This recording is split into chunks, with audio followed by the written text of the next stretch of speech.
It's all very simple. What are you going to say next? What is the next word you're going to say? What is the next thought? You either see it or you don't. If you don't see it, admit it. If you do, then what are we playing at? I don't see it. What are we playing at? But I see all of this. Look, you don't know the next word, the next thought. So, who is speaking then? Who is thinking and speaking? If it all just happens by itself. This is the process of speaking. It just happens. No one is speaking. Right now, I'm not saying anything. It might seem to you that I'm saying something, but if you see in direct experience that these words are flying out at incredible speed and no one is saying them, no one is thinking them through and so on, it's just something that flies out. It happens like the hair on these arms. Who creates them? No one. They just are. Who makes the rain? No one. It just is. It appears out of nowhere, passes by and disappears. Speaking is like rain. It comes and goes.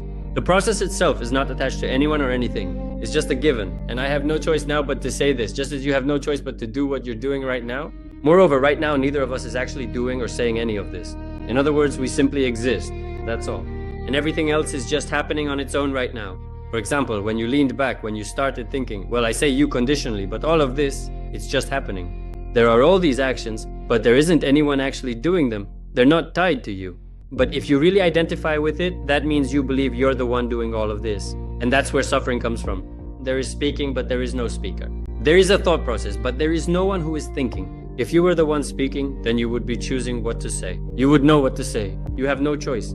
You have absolutely no choice. You simply say what is being said and you can't help but say it. You sit where you sit and you can't help but sit there, and you act as you act. You are everything. You can't stop it. And all these thoughts are an inevitable given in every moment. You said, I don't know what the next thought will be.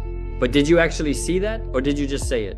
If you saw it, then your question was, where are my glasses? I say, they're on your forehead. I say, feel for them. You say, yes, I see them. Where are my glasses? I say, they're on your forehead. Feel for them. You say, yes, I see them. Where are my glasses? So now we're going around in circles for the 5th time already. You don't want to admit that your glasses are on your forehead? Even though you see, if I ask you again right now, what will your next thought be? You'll tell me again, I don't know. And then you'll ask back, where are my glasses? Someone there isn't ready to part with not knowing and not choosing. At first you ask, what choice should I make? But you don't make any choice at all.